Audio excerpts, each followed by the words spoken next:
Progress.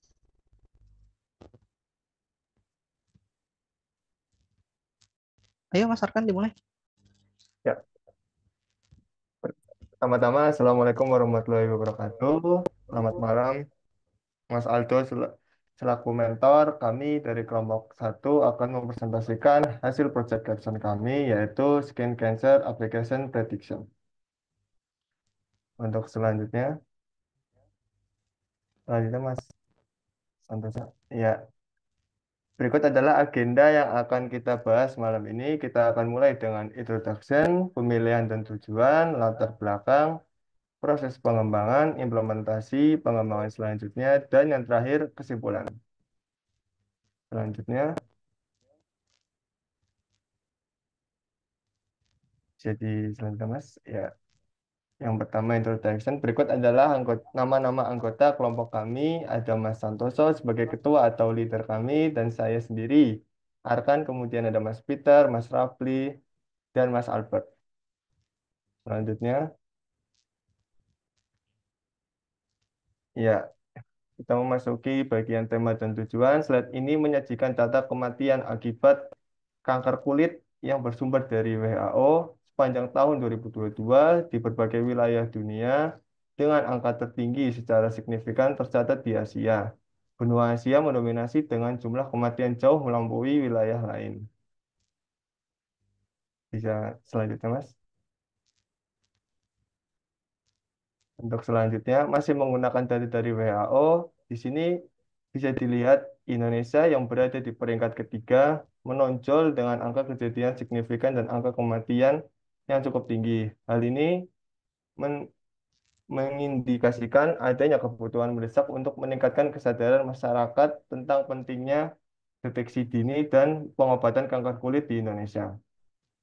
Untuk penjelasan selanjutnya bisa dilanjutkan oleh teman saya, Mas Santoso. Baik, terima kasih Mas Arkan.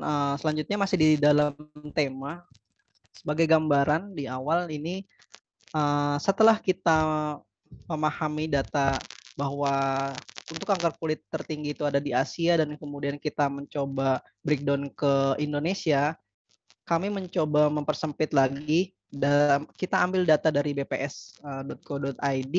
Ternyata faktor-faktor yang mempengaruhi ini angka tingkat kematian tinggi itu, pertama ada sekitar 67% itu penderita mengobati sendiri, kemudian sekitar 13-14% itu merasa tidak perlu, takut terpapar COVID-19 karena ini datanya adalah data tahun 2022, maaf. Kemudian others. Dari data tambahan BPS ini ada beberapa faktor yang memperburuk seperti lamanya waktu tunggu pelayanan, tidak ada biaya transportasi, tidak tersedia sarana transportasi, dan semakin menghalangi akses masyarakat ke fasilitas kesehatan. Maka dari tema itu kita menentukan tujuan. Tujuan dari tim kami adalah pemanfaatan deep learning neural network pada sistem deteksi dini untuk kanker kulit. Tujuan kami untuk menyediakan solusi detektif dini yang efektif untuk mengidentifikasi tanda-tanda kanker kulit melalui penerapan teknologi kecerdasan buatan. Untuk latar belakangnya sendiri, dari definisi kanker kulit adalah merupakan penyakit di mana sel-sel yang di dalam tubuh tumbuh di luar kendali dari penderita itu sendiri. 3 kelas yang kita gunakan sebagai acuan ini, kita prediksi adalah kelas sel karsinoma, basal sel karsinoma, dan melanoma. Tentunya ada kelas juga, kelas kulit untuk normal ya. Ini adalah dataset kami. Kami mengambil datasetnya dari Kaggle. Berikut adalah linknya untuk 3 indikasi kanker kulit. Kemudian ada juga untuk normal skin. Kita ambil dari 2 link tersebut, kita jadikan satu. Yang pertama ada basal cell, kemudian squamous cell, melanoma, kanker melanoma, dan ini kulit normal. Latar belakang selanjutnya mengenai deep learning neural network, sebuah metode bidang kecerdasan buatan yang terinspirasi dari cara kerja jaringan syaraf di otak manusia. Seperti ini. Ini juga ada ilustrasinya untuk dataset minis dataset ya. Dia mulai dari input, kemudian ada beberapa proses konvolusi layer sampai masuk ke dense layer, dan nantinya akan diprediksi pada output layer yang menghasilkan nilai prediksi dan nilai confidence, kelas prediksi dan nilai confidence. Untuk proses development, kami merujuk dari skor Rubik yang sudah ditentukan oleh Active 8, mulai dari data processing, model definition, training model, deployment, network reliability, model analysis, kemudian di sini presentasinya ya. Untuk selanjutnya penjelasan mengenai proses development akan dijelaskan oleh Mas Peter. Silakan Mas Peter. Oke, Mas Santoso, terima kasih. Saya akan melanjutkan menjelaskan bagian development pada capstone project kami. Nah, salah satu tahap-tahap yang perlu kita lakukan dalam tahap development mulai dari memuat data hingga data pre-processing data dan eksplorasi data analisnya. Kami melakukan pre-processing data, salah satunya adalah mengecek dimensi dari gambar. Kenapa kita harus perlu mengecek dimensi dari gambar ini? Karena dalam tugas pengenalan sebuah gambar, kita perlu mempunyai resolusi ataupun mempunyai dimensi gambar yang tidak bervariasi.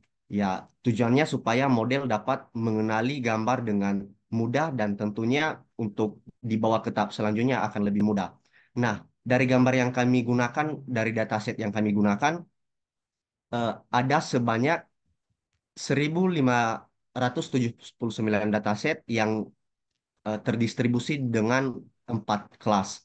Nah, dari dimensi gambar kita lihat bahwa terdapat banyak dimensi dan di sini kami menampilkan top 10 dari dimensi gambar dan dimensi tertinggi itu eh, adalah 1024 kali 1024. Nah, gambar-gambar selanjutnya juga mempunyai dimensi yang berbeda yang tentunya ini akan menjadi acuan bahwa kita mesti membuat dimensi gambar ini menjadi satu dimensi. Kemudian dari distribusi data terlihat eh, mungkin sedikit imbalance.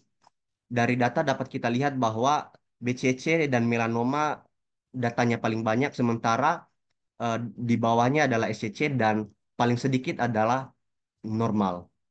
Next slide, Mas.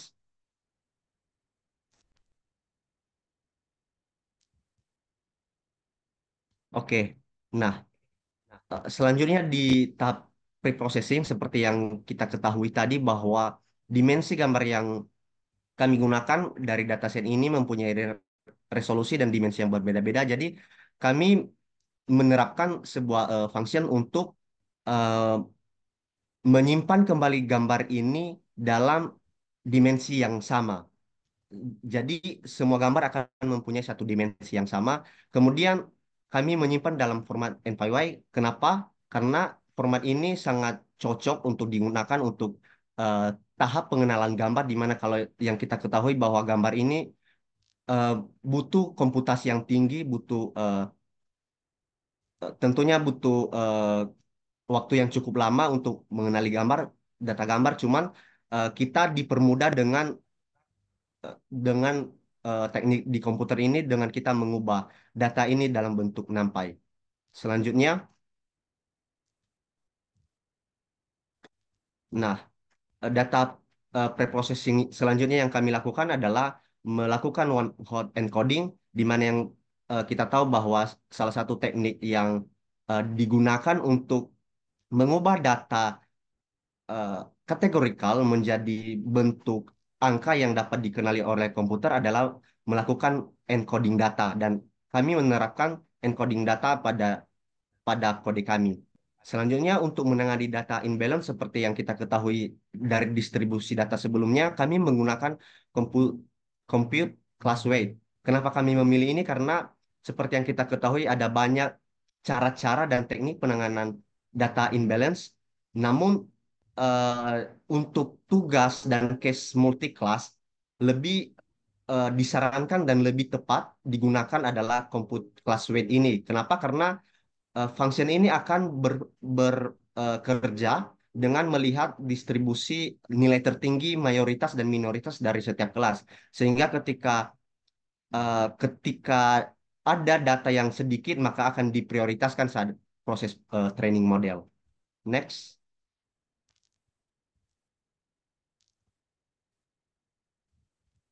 Nah, tahap selanjutnya adalah model definition. Kami membangun sebuah model menggunakan convolutional neural network. Seperti yang kita ketahui dalam deep learning, salah satu salah satu algoritma yang digunakan untuk tugas klasifikasi berupa citra adalah CNN. Kenapa? Karena CNN ini mempunyai keunggulan dibanding yang lain di mana dia dapat dengan mudah mengenali gambar dengan proses fitur engineering yang terjadi langsung saat kita mendefinisikan arsitektur model. Nah, dari model kami membangun beberapa layer. Terdapat 4 layar konvolusi di mana kami menerapkan filter atau kernelnya mulai dari filter terkecil yaitu 32 hingga filter tertingginya 512, di mana fungsi ini supaya model dapat lebih banyak mengekstrak dan mengenali gambar di setiap peningkatan layer. Dan perlu kita ketahui juga bahwa dalam deep learning teknik fitur engineering tidak secara manual atau secara eksplisit kita lakukan seperti pada machine learning. Kenapa? Karena di dalam deep learning ini sudah include fitur fitur engineering yaitu pada arsitektur model sendiri. Nah, dari arsitektur model ini sendiri, teknik fitur engineering sudah langsung dilakukan. Kemudian salah satunya juga adalah dengan menerapkan polling pada setiap layer. Dapat kita lihat pada summary-nya bahwa di setiap layer terdapat penurunan dimensi dari setiap gambar, di mana di sini polling layer itu bekerja untuk menurunkan setiap dimensi gambar. Kemudian kami juga menerapkan dropout untuk menghindari overfitting. Kami juga menggunakan selanjutnya adalah flatten, di mana format 3 dimensi diubah ke 1 dimensi yang kemudian eh, digunakan pada eh, layer dense untuk melakukan tugas klasifikasi. Kami juga selalu menerapkan activation ReLU pada setiap layer. Kenapa? Yang kita ketahui ReLU mempunyai keunggulan di mana ketika nilainya itu negatif, dia akan tetap mengembalikan nilai nol, sementara dia nilainya positif, dia akan mengembalikan nilainya itu sendiri. Selanjutnya,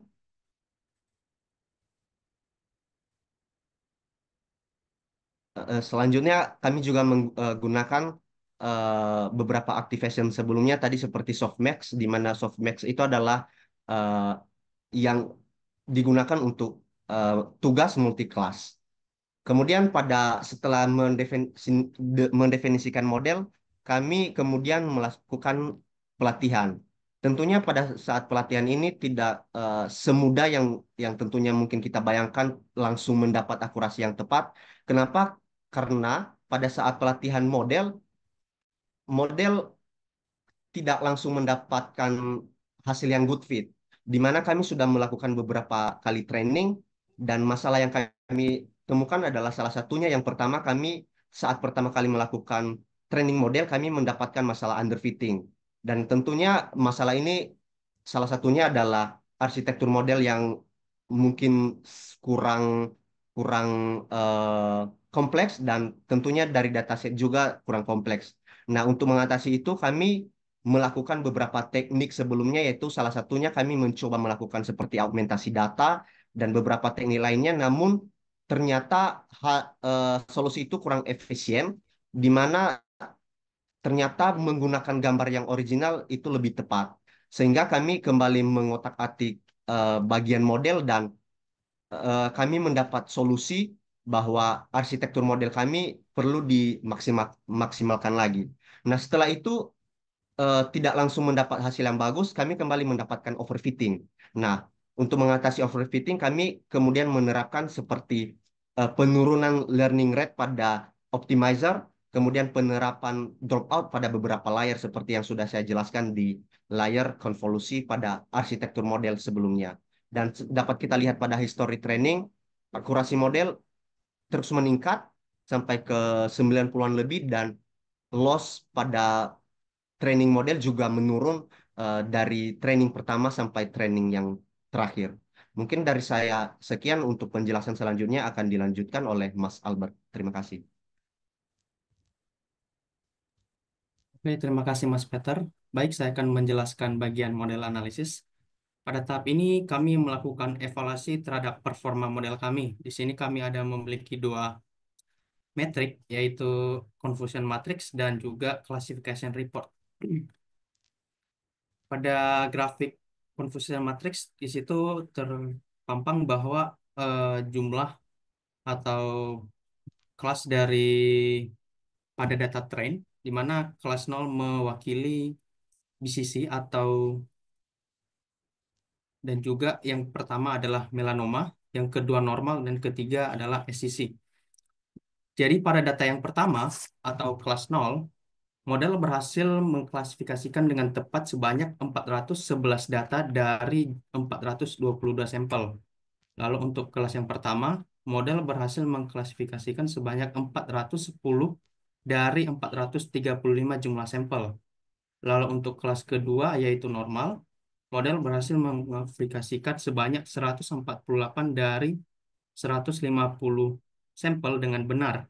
Lalu untuk kelas yang tiga, model juga berhasil mengklasifikasikan sebanyak 330 gambar dengan tepat dari 351 gambar.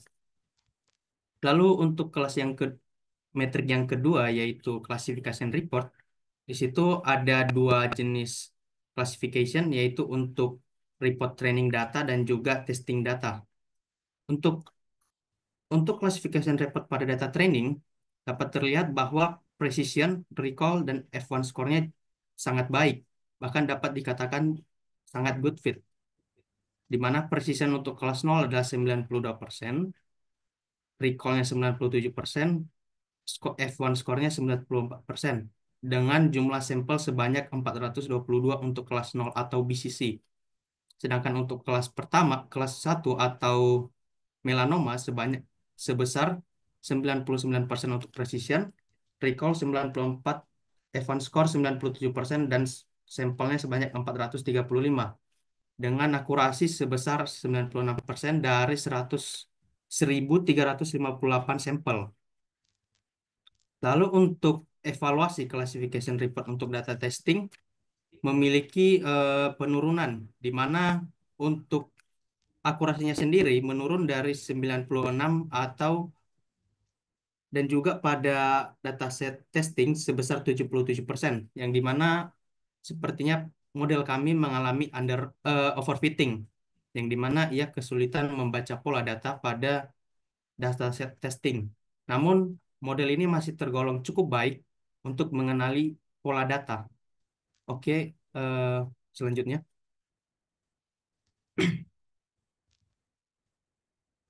Setelah kami melakukan evaluasi performa model, kami pun memutuskan untuk menyimpan model tersebut karena sudah tergolong cukup baik untuk digunakan pada tahap deployment. Setelah menyimpan modelnya, kami melakukan deployment menggunakan IBM Watson X, di mana modelnya disimpan dengan format H5. Kemudian kami menguploadnya ke WML atau Watson Machine Learning Service, sehingga nantinya model tersebut dapat digunakan oleh user lain menggunakan via API. Oke, slide selanjutnya.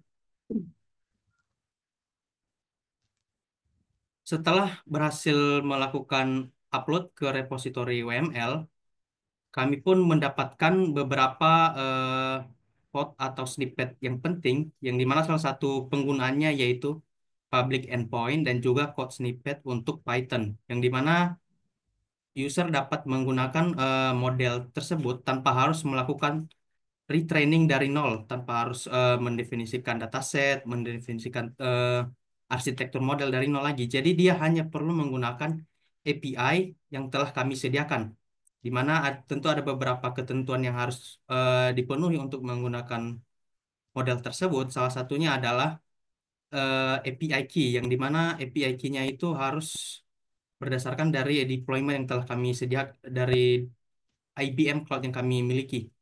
selanjutnya.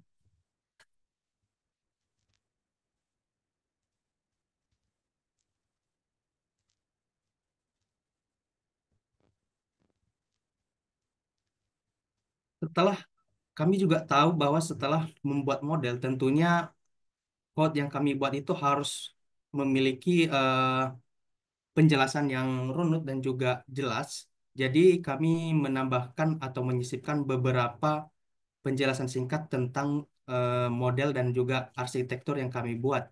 Seperti yang ditampilkan pada gambar, kami memberikan beberapa komentar dan juga penjelasan penting mengenai notebook atau code yang telah kami buat. Dapat dilihat pada gambar itu ada penjelasan mengenai arsitektur CNN yang kami gunakan, yaitu menggunakan format 224 untuk lebar dan juga panjangnya 224. Lalu slide selanjutnya.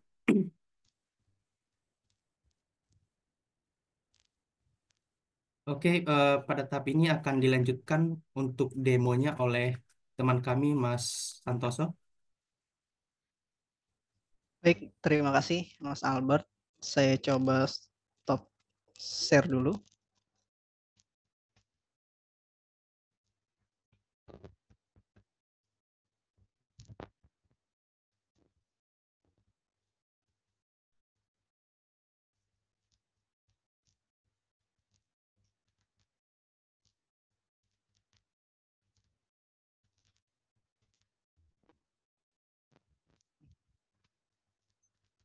Oke, untuk deployment-nya kami menggunakan Flash di sini untuk prediksi gambar melalui website yang berjalan di lokal ya. Kami menggunakan API key, token, dan tadi proses deployment model yang sudah dilakukan dan dijelaskan oleh Mas Albert. Di sini kita lihat application berjalan di URL 127.0.0.1 di port 5000.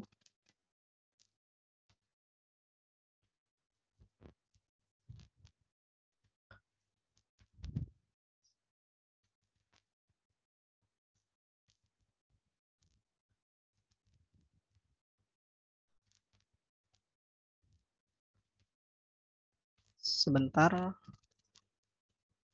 saya harus ganti share screen.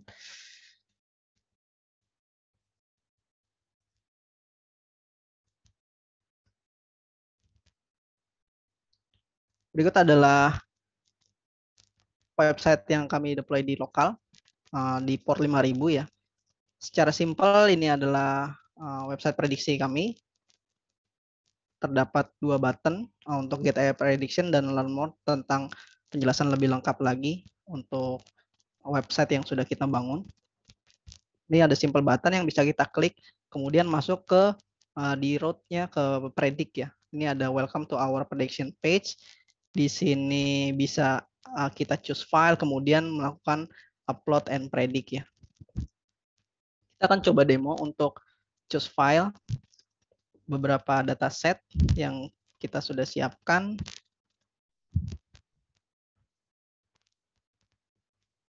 Dicoba dulu untuk dataset normal.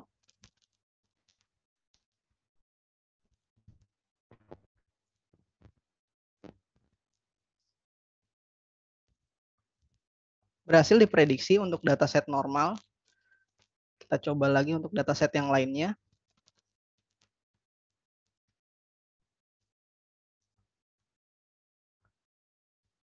Squamous SCC.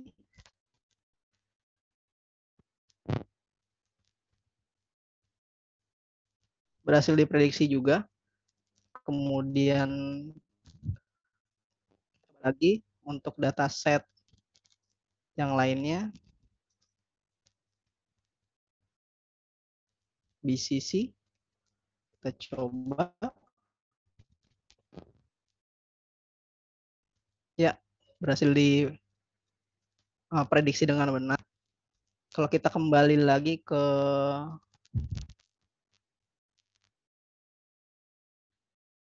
Kita kembali lagi ke VS Code-nya. Di sini bisa dilihat sukses ya. Ini status code-nya 200, artinya dia mengembalikan nilai yang kita panggil dari model yang sudah di-deploy di IBM. Kemudian ada satu fitur yang kami dan tim buat setelah hasil diskusi untuk menambah interaksi dengan user, bagaimana, karena tujuan awalnya adalah kita ingin penderita kanker ini yang sudah diprediksi agar segera melakukan pemeriksaan ke dokter.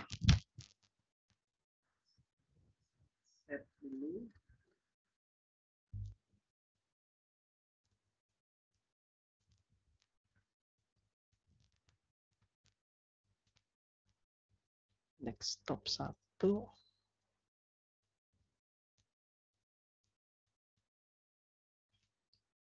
Ini ada kolom chat with AI. Ini akan terhubung dengan chatbot yang kita buat melalui Telegram untuk interaksi antara user dan sistem yang sudah kita buat untuk melakukan tanya jawab seputar kanker kulit. Ini adalah contohnya. Kita sudah coba melakukan interaksi apa itu melanoma pada kanker kulit, kemudian dijawab oleh chatbot, apakah bisa diobati mandiri, ternyata memang tidak, sebaiknya agar berkonsultasi dengan dokter untuk mendapatkan diagnosis dan perawatan yang tepat, kemudian juga chatbotnya mereferensikan rumah sakit terbaik untuk berobat kanker kulit, konsultasi kanker kulit yang berada di daerah Jakarta. Ini menimbulkan potensi bisnis juga untuk kedepannya. Bagaimana user bisa berinteraksi dengan chatbot untuk misalkan untuk pendaftaran secara mandiri ke rumah sakit untuk melakukan pemeriksaan, misalkan antar jemput dari rumah sakit, itu bisa juga. Telebot ini saya deploy di Python Anywhere menggunakan API dari OpenAI dengan beberapa parameter tertentu. Nih Telegram API-nya, OpenAI API-nya, kemudian ada keyword-nya agar chatbot ini tetap ada relevansinya dengan kanker kulit. Maka kami membuat keyword, kemudian ada beberapa try except juga yang kami buat untuk menjaga ketika chatbot ini digunakan di luar konteks dalam kanker kulit.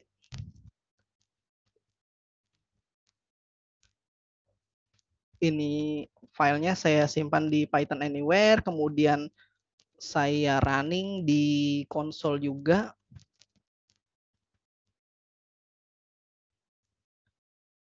Ini ada ya, konsolnya running, sehingga chatbot ini bisa diakses secara luas oleh user dari website yang sudah kami bangun.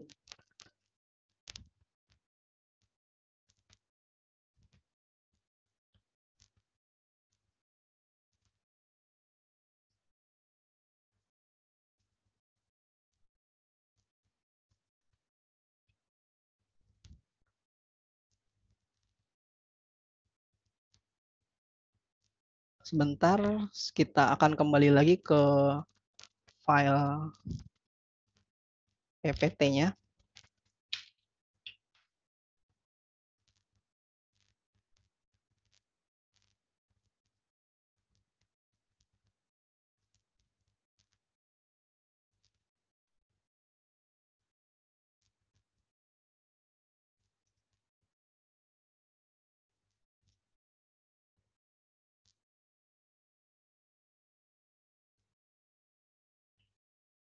Oke, seperti tadi sudah disampaikan pada saat live demo, di sini URL berjalan di lokal untuk port 5000, kemudian ada simple button untuk melakukan prediksi. Kemudian di sini juga ada penjelasan button yang bisa digunakan untuk upload gambar, melakukan prediksi. Kelasnya tadi kita sudah coba live demo. Kemudian ada juga simple telebot yang kita deploy di Python Anywhere sebelumnya dengan menggunakan OpenAI, API dari OpenAI. Untuk selanjutnya pengembangan selanjutnya akan dijelaskan oleh rekan saya Mas Rafli. Terima kasih. Ya, jadi Silakan Mas Rafli. terima kasih Mas Santoso. Jadi selanjutnya kita akan membahas tentang pengembangan selanjutnya dari proyek computer vision ini.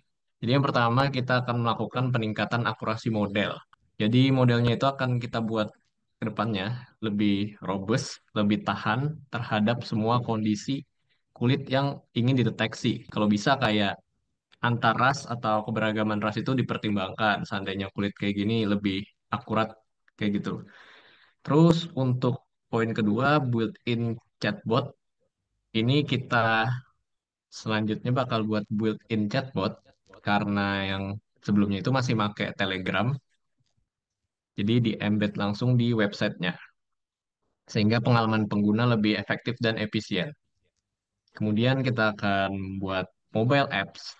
Jadi bisa dibawa di kantong celana langsung untuk fleksibilitas lebih pada pengguna. Jadi lebih cepat aja buat diagnosis awalnya. Next,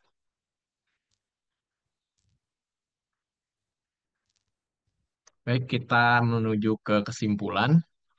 Jadi di sini ada sebuah pertanyaan, yaitu apa impact dan added value yang menjadi poin tambah di proyek kita. Jadi berbicara tentang impact dan added value, maka kita berbicara tentang dampak dan nilai tambah dari proyek computer vision atau machine learning kita kali ini, deep learning kita kali ini. Jadi nilai tambahnya itu ada di dalam dunia kesehatan. Dari segi dampak, teknologi ini mampu mendeteksi kanker pada tahap awal. Jadi dia bisa meningkatkan peluang kesembuhan dan mengurangi angka kematian. Selain itu, solusi ini juga meningkatkan kesadaran masyarakat akan pentingnya pemeriksaan kulit secara rutin. Kalau dalam hal aksesibilitas, proyek ini bisa jadi alat diagnosa buat di daerah terpencil yang minim tenaga medis. Jadi bisa lewat aplikasi seluler tadi, yang proses pengembangan kita selanjutnya tadi. Kemudian proses diagnosa jelas menjadi lebih efektif. Kemudian teknologi ini bisa juga nekel berbagai macam jenis kulit ras tadi. Setelah akurasinya ditingkatkan, kemudian selain itu juga kita berkontribusi dalam mengurangi jejak karbon karena pasien tidak perlu melakukan perjalanan ke rumah sakit untuk diagnosa awal. Jadi secara global, proyek ini dapat merevolusi diagnosa kesehatan dengan membuka jalan untuk deteksi penyakit melalui teknologi serupa. Jadi penyakit kulitnya ini nggak cuma kanker karena ini salah satu prototipe aja bisa penyakit kulit lain, bisa jadi motivasi buat proyek penyakit kulit lain. Jadi added value-nya proyek ini berpotensi mengubah paradigma diagnosa medis menjadi lebih inklusif, efisien, dan berbasis teknologi, memberikan dampak nyata di tingkat lokal maupun global. Next. Baik, sekian mungkin presentasi dari kami kelompok 1 Gen AI dan Machine Learning Pad dari Hacktivate. Terima kasih buat Kak Aldo sebagai mentor yang telah membimbing kami selama ini.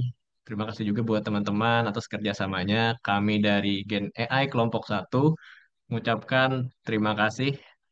Assalamualaikum warahmatullahi wabarakatuh.